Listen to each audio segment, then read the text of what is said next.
In this video, we're going to be camouflaging a bruise using the Dermacolor Camouflage palette, so you can see my before and after there. Dance to your drum, you got it now. Sexy, sexy. Doing the thing, louder, let's sing, you got it now. Sexy, sexy.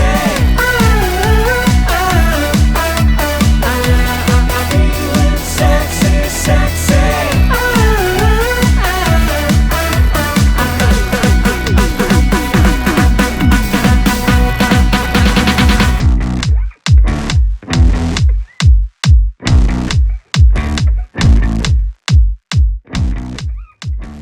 We're going to start by colour correcting, so we're going to neutralise some of the colours that are in the bruise.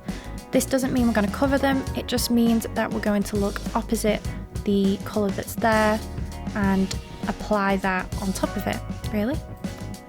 So I'm decanting some colours at the moment. I've just decanted D2 and now I'm matching up the palette over the top of his skin just to see which one would be the best match. In the end, I went with D51.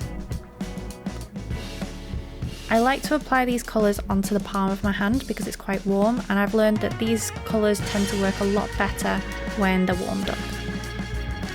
So using a small brush, I'm just adding this kind of, it's like a muted green colour over the top of the red. It does sit opposite red on the colour wheel, so this is going to work really well in neutralising those red tones in the skin. Now this is a fake bruise that I created in one of my other videos. If this was a real bruise, you would spend a lot more time and apply a lot less pressure than I did. But I'm just lightly tapping this out, and it really does depend on the client and how sore their bruise is as to how much pressure you're going to apply. But you want to make sure you've got a really nice even coat. We don't want anything too thick and we don't want it too thin. So once I've applied that D2 layer, I'm then going to go in with D51. I chose this colour because it was quite a good match to his natural skin tone as well and the undertones that were in it. So this colour will probably differ slightly, it depends who your client is and what type of skin they've got. And again, just using a short brush and spreading that out.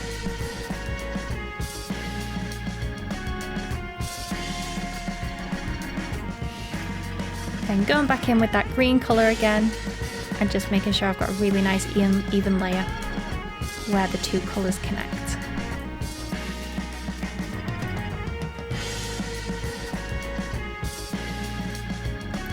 Next, I'm going to be applying some translucent setting powder.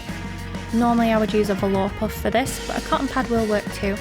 And I'm making sure to really press that translucent powder into my camouflage creams.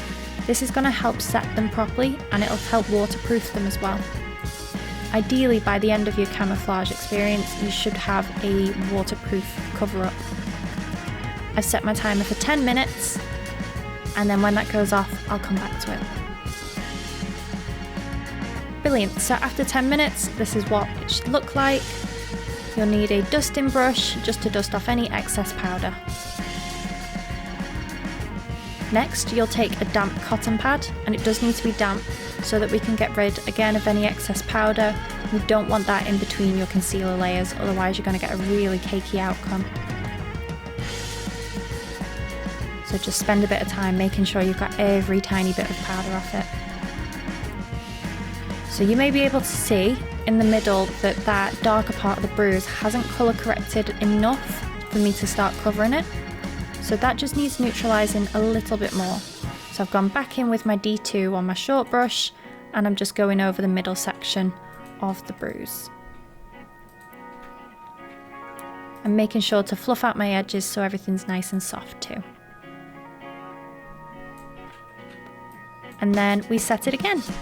So a little bit more translucent powder on a cotton pad, press that in nice and tight,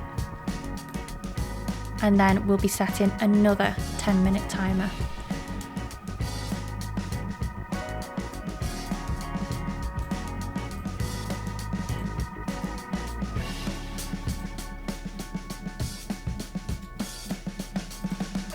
Dust off again. Really important we get rid of any little bits of dust anywhere because we don't want those sat in between our concealer layers. So now I'm using some of the Graftobian concealers And these were some I got sent to try out, so I thought I'd have a play, and one of them matched his skin tone fairly well. So I had a bit of a play with those and spread them out using a fluffy brush. Just a really nice, even, thin layer, nothing too thick. Thin layers are the keys with camouflage makeup.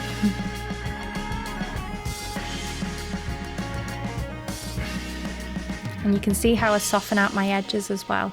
That's really important. Then I'm going to take the Superstay Maybelline foundation. Again, just in a similar skin colour to the skin tones that I can see on his arm. Same fluffy brush, and just spread that out.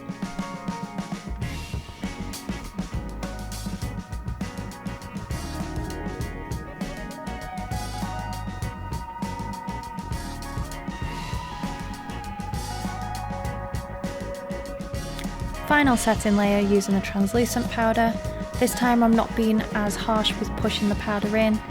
I just don't want to shift all the foundation about, basically.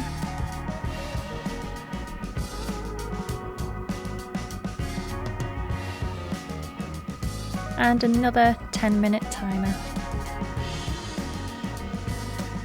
Dust off all my excess powder. Blot with a damp cotton pad.